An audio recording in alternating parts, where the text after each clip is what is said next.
بسم الله والحمد لله والصلاة والسلام على رسول الله وعلى آله وصحبه ومن تبع هداه أما بعد.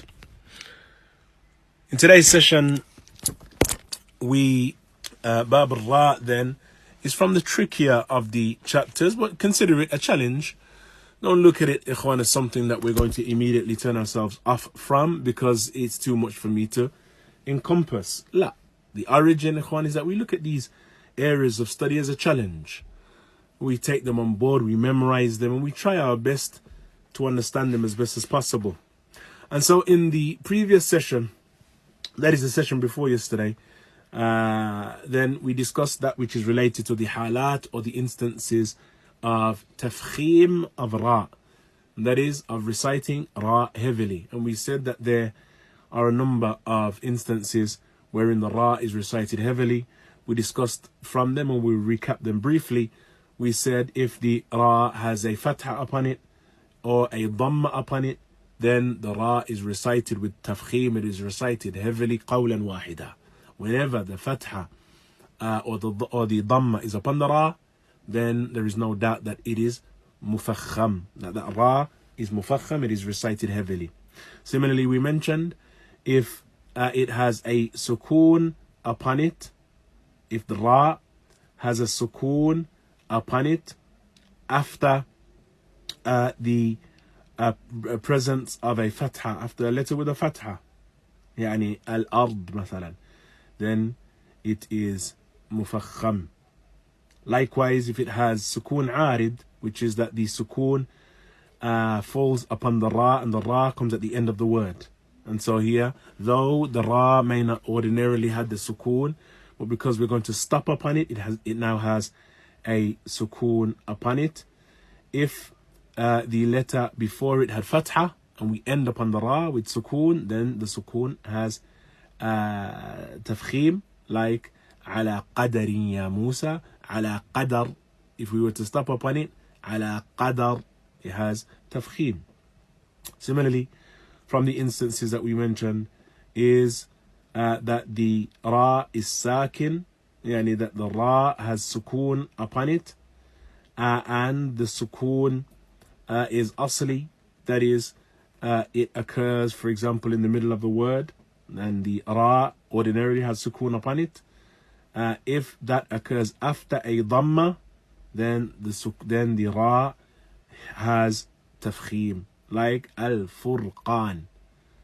The fa that is before the ra has dhamma and the ra has sukoon, therefore the ra is mufakham, al-furqan. Similarly, and we're just mentioning these quickly since we discussed them previously, similarly that the ra itself ends and comes at the end of the word, that is, has sukoon arid, that is, it has a sukoon upon it, but only because we're going to stop upon it and it comes at the end of the word. And that which is before it is a dhamma. That which is before it is a dhamma. Yeah, so here it's at the end of a word. That which is before it is a dhamma. If that is the case, then the ra is mufakham.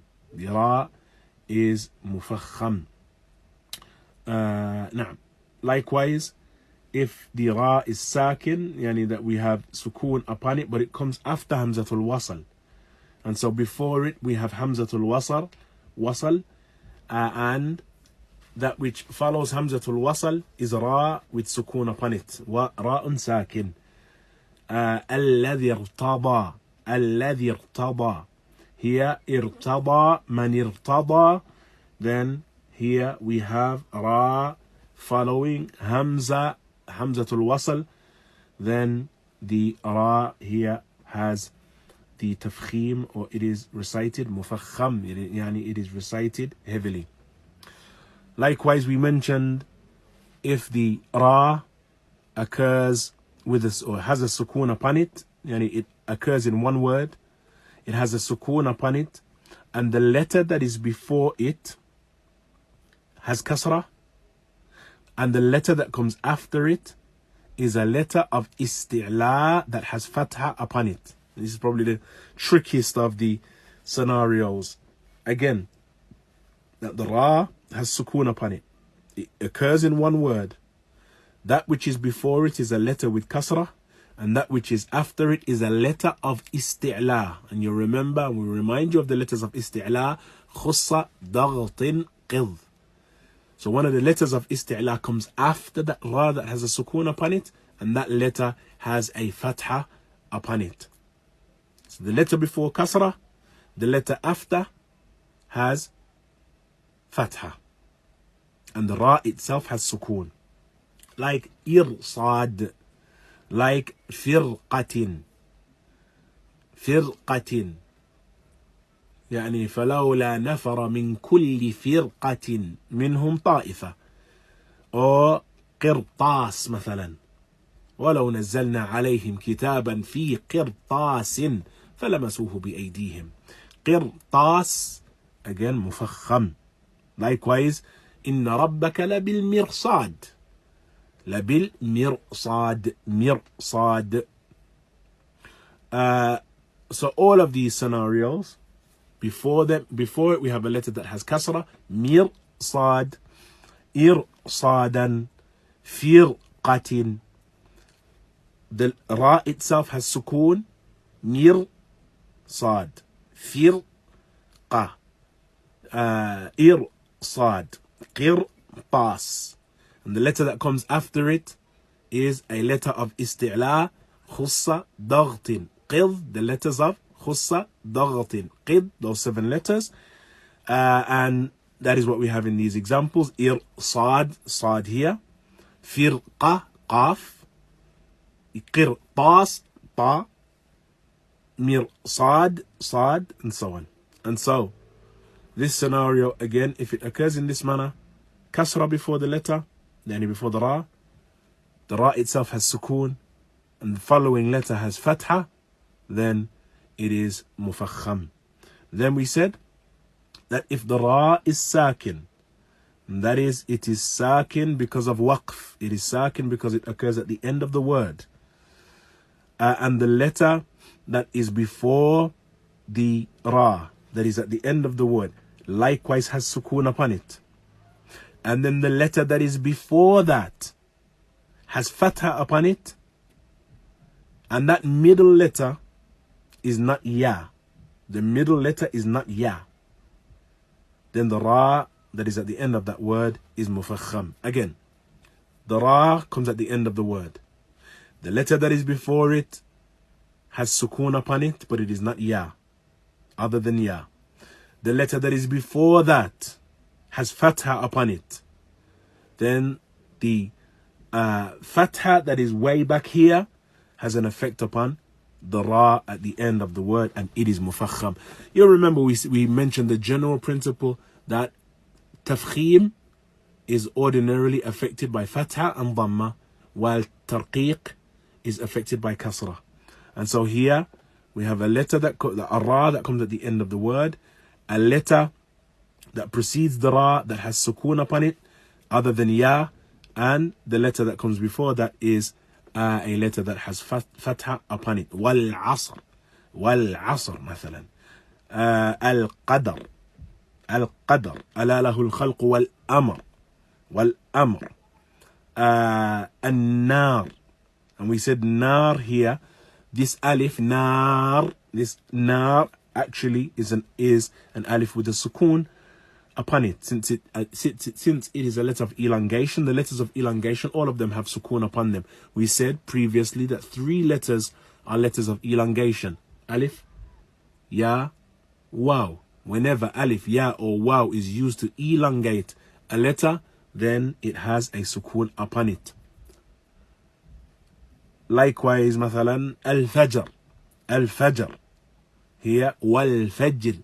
Even though with the example of wal-fajr, if we were to make the wasl and we were to continue, that fajr actually, because it is this fajr has the waw of qasam before it, the waw of qasam or the waw of an oath. The waw of an oath makes the word itself, the word that waw precedes, that noun now has kasra upon it. Yani it is now maksur because of the harf jar, which is the harf of qasam. And so it is majroor. The origin then is wal fajri. That is if one was to make wasl and continue. But here we're not continuing. If we were to continue, then it would be from the letters of tarqiq. It would be a ra of tarqiq. Wal fajri. Wal fajri. But we're stopping upon it. Therefore, what we look at is the fact that it was preceded by a letter with sukoon, which was not ya, and that letter was preceded by a letter that had fatha upon it, fajr, wal fajri, and therefore it is mufakham. And the last of the scenarios that we mentioned was, and we mentioned yesterday as a reiteration, since we didn't mention them on the actual day we discussed this, is that which is connected to dhamma. The same as the previous scenario, that is, we have ra at the end of a word. Prior to that ra, we have a letter that has sukoon upon it. Prior to that letter with sukoon upon it, we have a letter with fatha upon it. In this scenario, though, instead of fatha, we have dhamma. And so whether it is fatha or dhamma, if that letter with fatha and dhamma upon it is followed by a letter that has sukoon other than ya, and is followed by the last letter of that word, which is ra, and we're going to stop upon that ra, then it too is mufakham. يعني إن الإنسان لفي خسر مثلا. Here خسر, we have the kha has dhamma upon it, sin has sukoon upon it, ra we're going to stop upon it. Yani even though the ra in its origin is and has a kasra because of the harf al-jar that comes before it. Innal insana lafi khusrin. That is the origin. But because we're stopping, then we're not going to recite khusrin, which would have been muraqqaq, would have been tarqiq, since we have mentioned the general principle. If it has fatha or dhamma upon it, it is mufakham. If it has kasra upon it, then it is muraqqaq. Here we have kasra, but we're not going to recite the kasra because we're stopping. Therefore, that kasra now becomes sukoon. It is now recited as a sukoon. Therefore, the ruling here returns back to us looking at that which came before the letter, which is a letter with sukoon upon it. So we bypass that and we look at the letter that comes before that, which is a letter with dhamma upon it. Therefore, the hukum is for that dhamma. Khusrin, and that is that ra now has tafkhim. Khusrin, khudrun, here khudr. If we end upon it, stop upon it, khudr, nushur, umur, all of these have dhamma upon them. Therefore, they are recited with tafkhim. They are recited with tafkhim. As far as the halat or the scenarios where one recites with tarqiq, that is the recitation of a ra with tarqiq, then we have a number of scenarios and we mention them. The first scenario, of course, which is naturally going to be the asl, and that is that the ra has kasra upon it. As we said, these rulings related to ra, and we're trying to simplify as much as possible. You will, ikhwan, in many of the books of Tajweed, you will come across varying scenarios, and we'll make mention of some of them. But our advice is to return back to the general principles that you are able to implement practically upon your recitation and with your recitation of the Quran. So this first scenario then is that the ra has kasra upon it. That is the origin in relation to tarqiq. وفي الرقاب فضرب بينهم بسور ورضوان من الله. So if it has kasra upon it, then it is maksur, يعني afwan, it is muraqqaq. It has this light recitation, qawlan wahida, and that is whether or not we are we find that ra is at the beginning, middle, or the end of a word. If it is at the end of a word, mathalan, similarly, That is the case even if the word is connected to another word. وَاذْكُرِ اسْمَ رَبِّكَ مثلا. وَاذْكُرِ اسْمَ رَبِّكَ. Here it has kasra upon it. وَاذْكُرِ اسْمَ رَبِّكَ. وَاذْكُرِ اسْمَ رَبِّكَ. وَذَرِ الَّذِينَ. Here we have kasra upon the ra, so it is muraqqaq qawlan wahida, without any differing in relation to the affair. The second scenario is that we have a ra that is sakin, that is a ra that has sukoon upon it. A ra that is sakin, and that sukoon is asli, yani it is not a sukoon because of the fact that we're stopping upon a letter that ends with ra. La, this is a ra that is asli, it is from the makeup of that word, and it is not the end of the word. Rather, it is a ra that occurs within the word itself, and the word has this ra that has sukoon upon it. It has sukoon upon it. So if the ra occurs in a word that is asli, yani the ra itself is asli, that is to say that the ra has sukoon upon it because of it having sukoon, it occurring in that manner. That is how the Arab would recite that word, not because of the fact that it comes at the end of the word, but it occurs within the word. It occurs within the word, and it comes after the third, if you like, condition. It comes after a kasra, and so the ra has sukoon upon it. The word that is before it is and has a kasra, and that which comes after it, yani the word that comes after it is, sorry, the letter that comes after it is not one of the letters of isti'la. It is not one of the letters of isti'la. So the ra has a sukoon. That which follows the sukoon is a word that is not from the words, is a letter that is not from the letters of isti'la. A letter that is not from the letters of isti'la. A letter that is not from the letters of isti'la. You remember in relation to tafkhim of ra, the last scenario that we discussed, or second to last if you like, was that we have a ra that has sukoon upon it. The letter before it has kasra. The letter after it is one of the letters of isti'la. In this instance, we recite the letter mufakham because precedence is given to that letter of isti'la. While in this scenario here, the scenario that we're looking at now, it is that the letter ra itself has sukoon. It is similar. The letter has sukoon, the letter before it has kasra, but the letter that comes after it, rather than being a letter of isti'la, it is not a letter of isti'la. In this scenario, it is recited, the word is recited muraqqaq. The ra is recited muraqqaq. That is, it is muraqqaqa. An example of that, مثلا, Fir'aun. Fir'aun. Fir'aun. Here we have the ra muraqqaq wa Fir'aun. La miryata fihi. Mirya.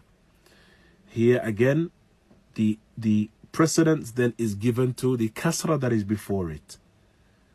Here, the strength in this regard, in terms of affecting the ra, is with the kasra. The huruf of isti'la are huruf dala qawiyya, ikhwan. They are strong words, therefore they are words that are given something, or letters rather, that are given precedence in relation to what ruling the ra should take ordinarily.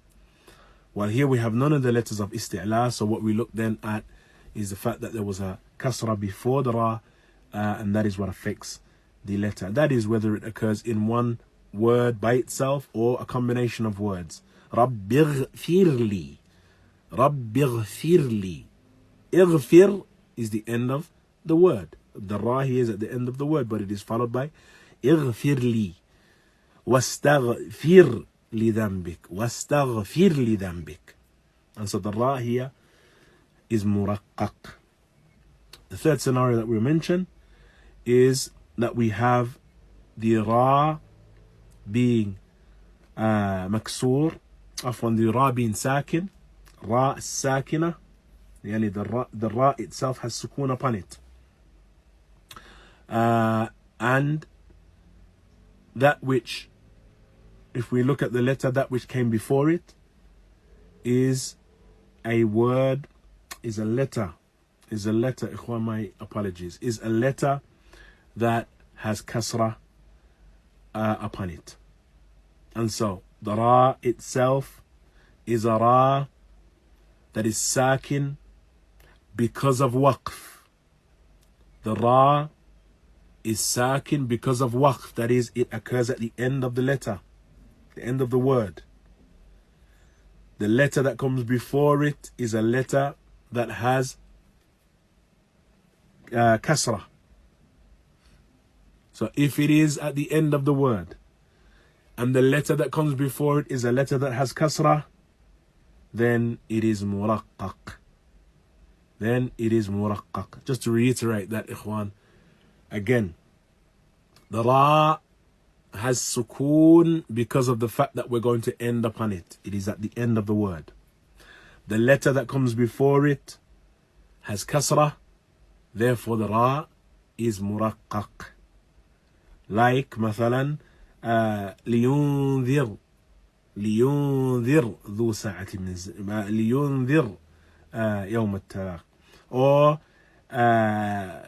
من الكذاب الأشر, من الكذاب الأشر. Or the likes of the statement of Allah Azza wa Jal, وإذا نقر في الناقور. Here, if one were to stop, فإذا نقر, and then continue, فإذا نقر في الناقور. If he were to stop, then his stoppage here would be a stoppage upon tarqiq of the ra. فإذا نقر بماء منهمر. Allah Azza wa Jalla, as occurs in Surah Al-Qamar, وفتحنا أبواب السماء بماء منهمر, بماء منهمر, منهمر. Here the ra is muraqqaq. Similarly, from those scenarios is that we have the ra occurring at the end of the word, and so we're going to stop upon it. That which has come before it is a letter that has sukoon upon it. That which come before that, and that which occurred before that letter, is a letter with kasra upon it. And so here, this is similar to the previous scenario, except that we are separated, or there is a separation between the letter that has kasra and the ra with the letter that has sukoon. And so it is similar to the previous one, except that between these two letters, the letter ra that comes at the end of the word and the letter that has kasra, there is a letter with sukoon upon it. And so the ra, it occurs at the end of a word. The letter that comes before that ra is a letter that has sukoon upon it. The letter that comes before that letter with sukoon is a letter with kasra upon it. Therefore the ra is muraqqaq. Like hijr. Or wal Qur'ani ذي الذكر. ذي الذكر. Dhikr here is muraqqaq, ذي الذكر. Now, likewise, another one of the scenarios is that a person he finds and comes across, when he's reciting the Quran, a word that ends with ra, but that which is before the ra is a ya. That ya has sukoon upon it. And this ya is of one of two types. And we've discussed these two types of ya previously. It is either the ya of mad, that is, it is either the ya of elongation, or it is the ya of lean. It is either the ya of mad or it is the ya of leen. What is the difference between them? The ya of mad occurs after a letter that has kasra, while the ya of leen is a ya that occurs after a letter that has fatha. Ya of mad comes after a letter that has kasra, and it has sukoon. Both of them have sukoon. That is both the ya of mad and the ya of leen. But one comes after a letter with kasra, while one comes after a letter with fatha. If it comes after a letter with kasra, then it elongates that letter.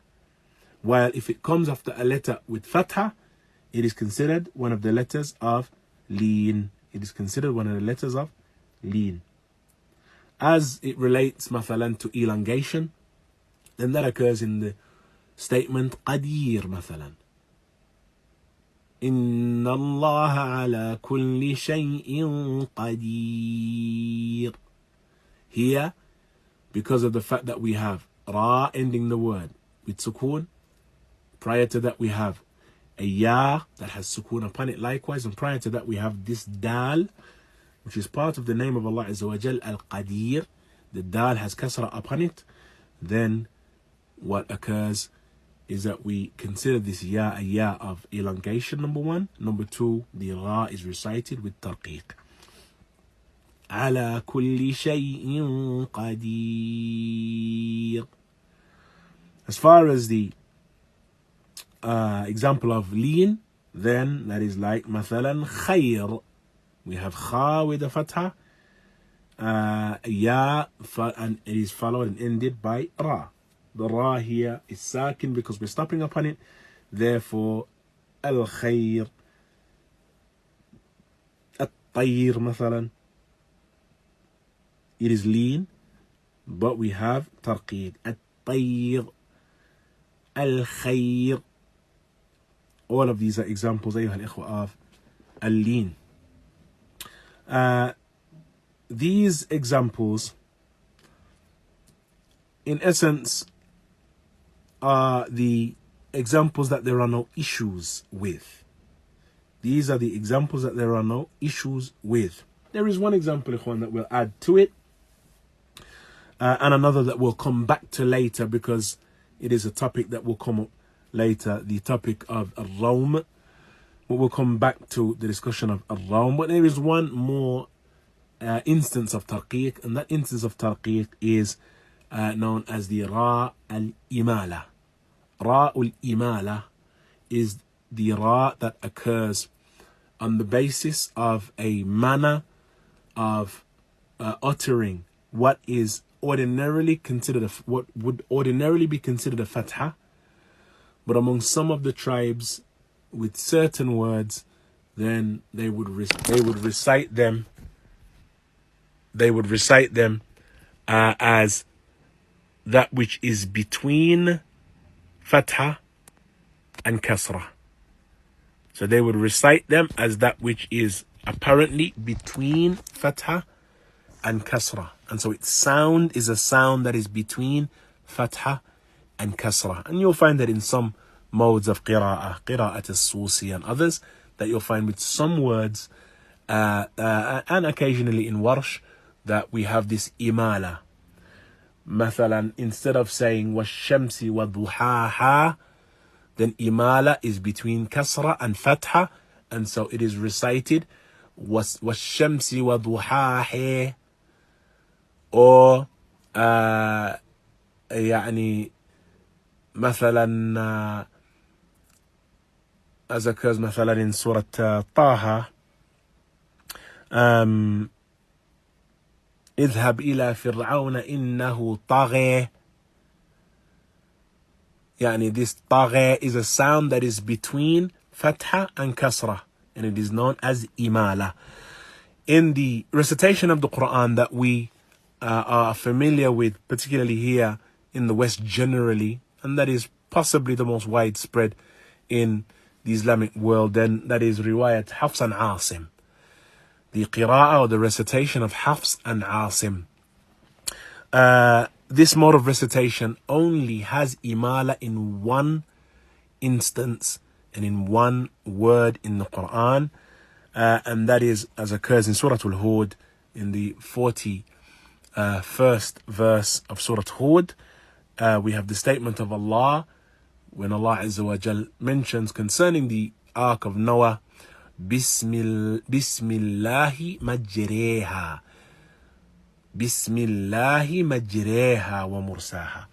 This majreha in its origin, yani, would commonly be recited outside of the book of Allah Azza wa Jal. Bismillahi majraha. Majraha.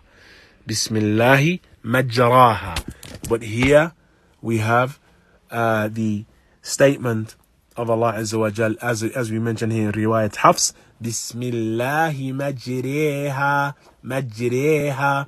This imala is considered a recitation with tarqiq, but as we mentioned in Hafs, it occurs in this one place in the book of Allah Azza wa Jal, and that is this one word with the dhamir in Surah Al-Hud, and that is Bismillahi majreha. And if you were to look at the ayah in the Mus'haf itself, you'll see that it has a line beneath it, and underneath that line there is, underneath the ra itself, or in the middle of that line, there is a diamond directly underneath the ra. And this is from the issues related to the rasam within the Mus'haf, and that which is written within the Mus'haf. This diamond is an indication of al-imala, with this ra. And so instead of saying Bismillahi majraha, for the one who may not be familiar with the fact that this is to be recited a particular way, rather the origin is that it is recited with imala. Bismillahi majreha. Majreha. And so this imala is an instance of tarqiq. What we'll do then is we'll move on, ikhwan, to looking at the final issue connected to ra, and that is that which is related to jawaz al-amrayn, the permissibility of both tarqiq and tafkhim. The permissibility of tarqiq and tafkhim. There are some scenarios when it is permissible to recite with tarqiq and permissible to recite with tafkhim. And this manifestation occurs in a number of places within the book of Allah subhanahu wa ta'ala. The first that we will mention here is the example or the example of the manifestation of tarqiq when the ra has sukoon upon it. Number one. So the ra has sukoon upon it. That which follows the ra is one of the letters of isti'la. Before the ra, we have a letter that has kasra upon it. And so, we have a letter that has kasra upon it. Prior to that, we have a letter that has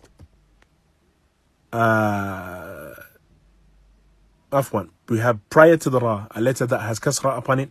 After the ra, we have one of the letters of isti'la. After the ra, we have one of the letters of isti'la. The letter of isti'la itself likewise has kasra upon it.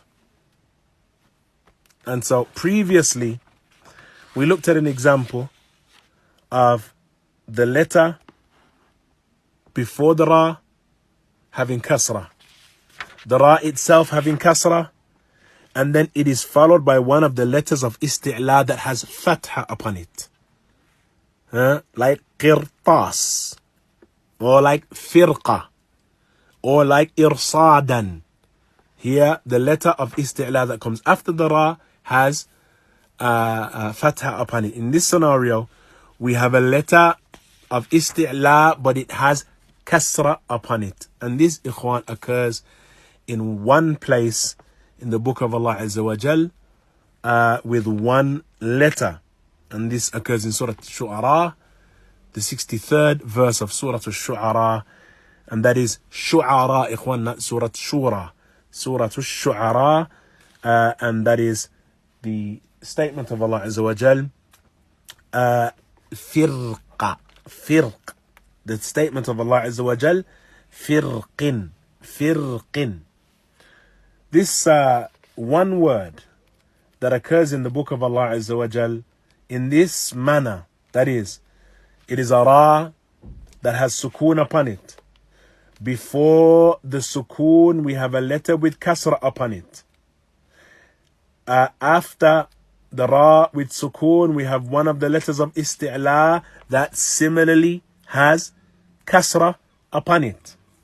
This scenario, ikhwan, occurs in this one place in the book of Allah Azza wa Jal, and the people of knowledge, they differ concerning whether or not it is to be recited with tarqiq or tafkhim. What is the cause and what has led to this difference? That which has led to the difference is that we have two letters surrounding the ra, on both sides of the ra. On one side, the letter that precedes the ra has kasra. On the other side, the letter that comes after the ra is a letter of isti'la, and the huruf of isti'la are strong letters, and they are ordinarily given precedence. But we have here a kasra upon the letter of isti'la. And so, when one recites this, فَكَانَ كُلُّ فِرْقٍ كَالطَّوْدِ الْعَظِيمِ, how should it be recited? Should it be فَكَانَ كُلُّ فِرْقٍ or كُلُّ فِرْقٍ, كُلُّ فِرْقٍ or كُلُّ فِرْقٍ, فِرْقٍ, فِرْقٍ. And so in one scenario we have the ra muraqqaq, and one we have mufakham. Firqin, firqin, firqin. And we're looking at the ra, ikhwan, don't forget. Firqin or firqin, firqin. What has caused this difference? That which has caused the difference, those who hold that you should recite it mufakham, firqin, they look at the harf and the letter of isti'la. And so they give dominance to the letter of isti'la. Those who hold that it should be recited with tarqiq, they hold that, number one, the tafkhim that would have been taken from the harf of isti'la qaf is weakened by the fact that the qaf has a kasra upon it. It is weakened by the fact that the qaf has a kasra upon it. Therefore, they say, we have a kasra before it. And yes, while we have harf isti'la, that harf of isti'la has a kasra upon it, and that weakens then its strength and dominance. And so they say that one should recite with tarqiq.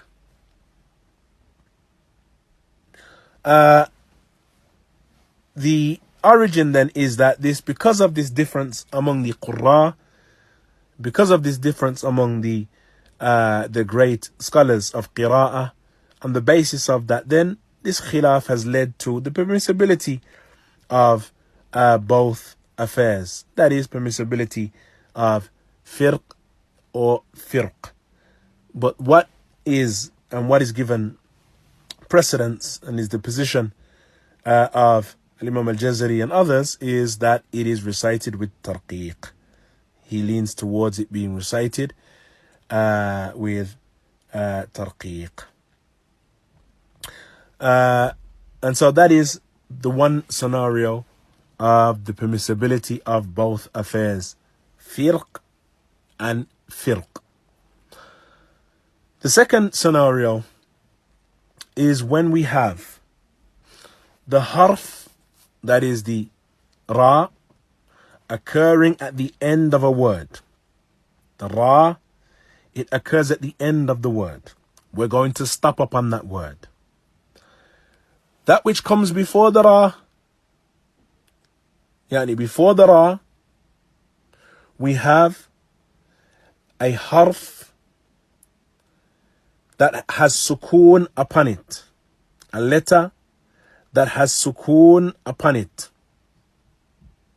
That letter is a letter of isti'la. And so in this scenario, the letter of isti'la comes before the ra. The ra is at the end of the word. The letter of isti'la, khussa daghtin qidh, comes before it, but it has sukoon upon it. With the example of firqin, we had kasra upon it. Here we have a letter coming before the ra. The ra is at the end of the word. The letter that is before the ra is a letter that has sukoon upon it. It is a harf of isti'la, but it has sukoon upon it. That harf of isti'la that has sukoon upon it is preceded by a letter that has kasra upon it. And so again, to make it clear, we have ra at the end of a word. That ra has sukoon because we're going to stop upon the ra.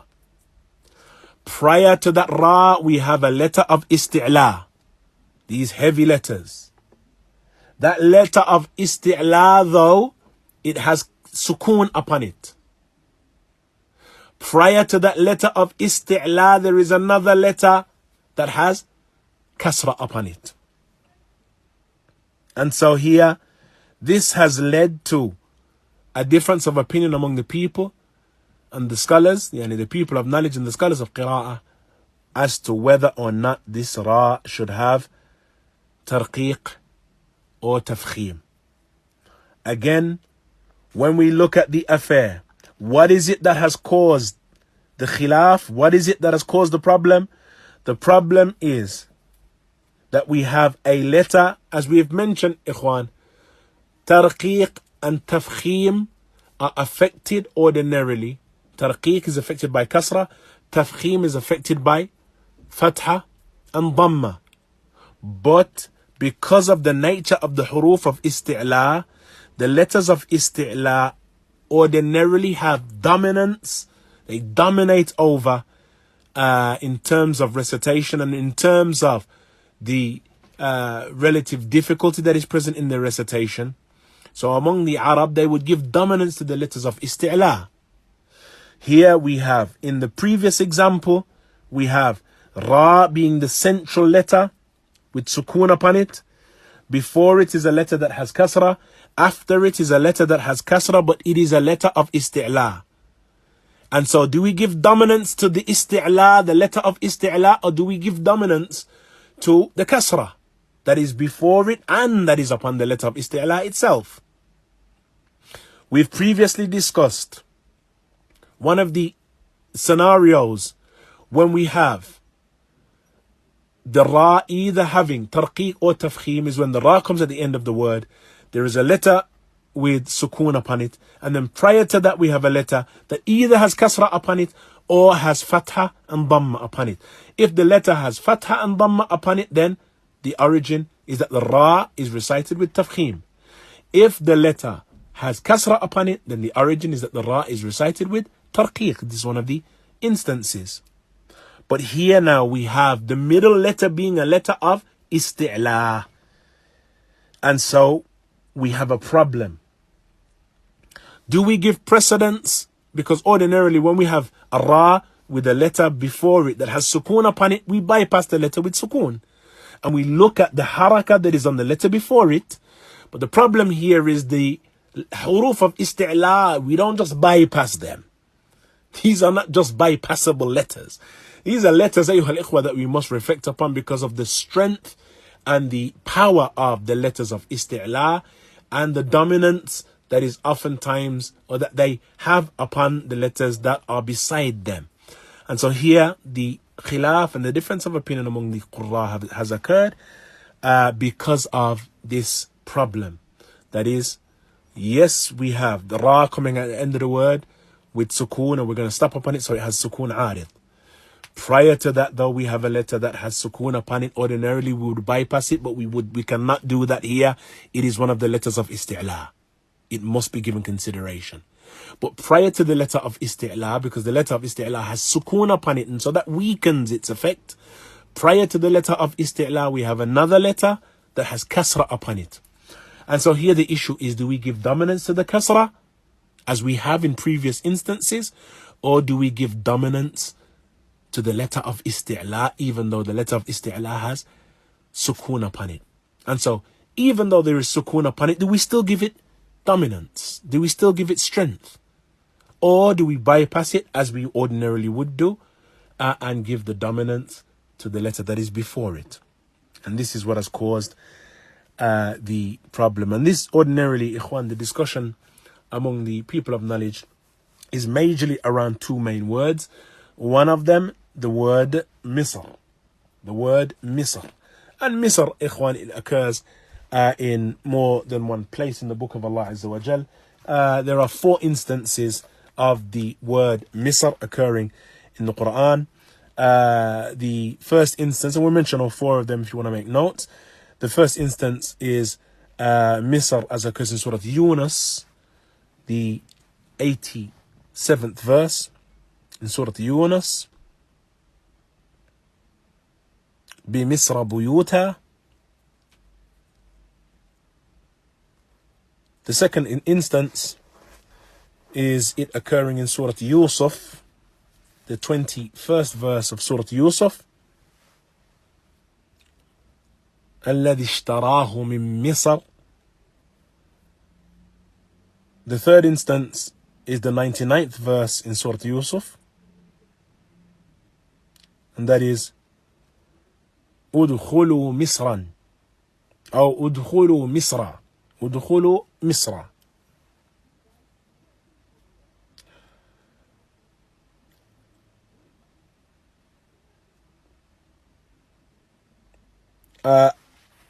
And we likewise have a 4th instance, and that is the occurrence in Surah Al-Zukhruf, which is verse 51 of Surah Zukhruf. The previous verse was verse 99. Verse 51 of Surah Zukhruf, Mulku Misra. These are the 4 instances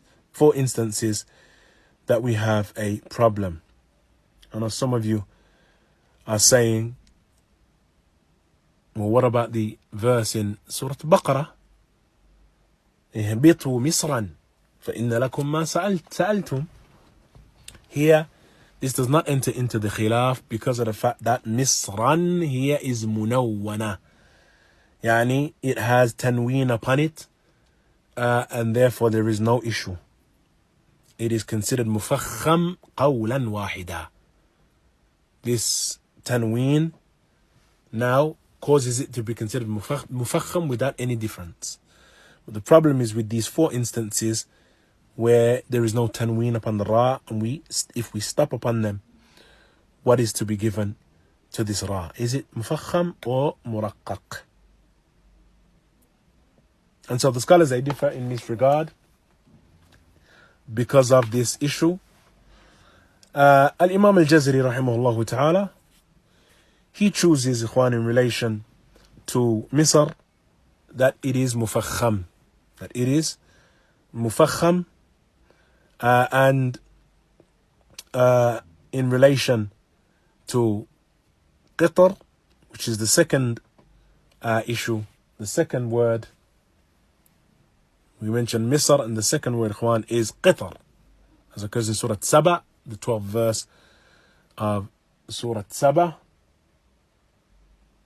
Ayn al-Qitr.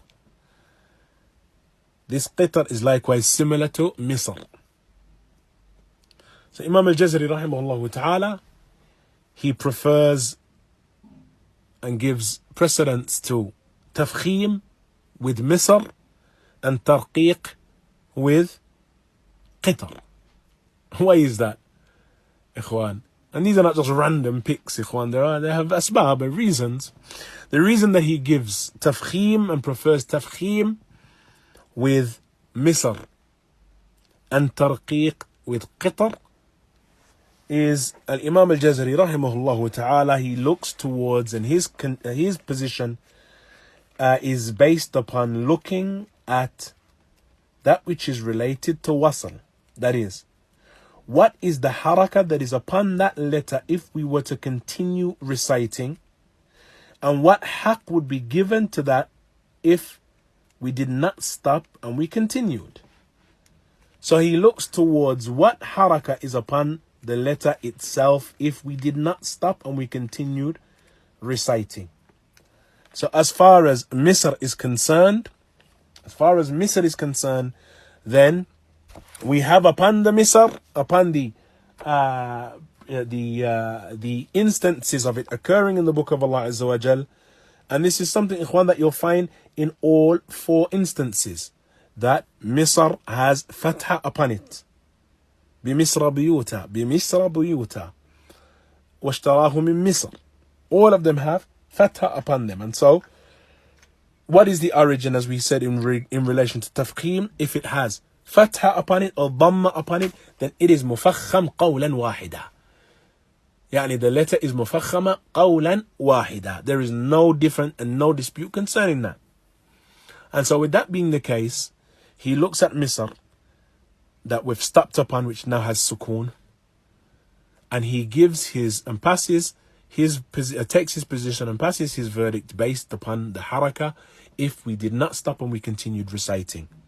If we didn't stop and we continued reciting, what is the haraka that would be upon the letter and upon the word at the end, or the end of the word? Then that is what we pass our verdict with. And in relation to qitr, what did Allah Azza wa Jal mention concerning it? And if we look at the ayah, وَلِسُلَيْمَانَ الرِّيحَ غُضُوُّهَا شَهْرٌ وَرَوَاحُهَا شَهْرٌ.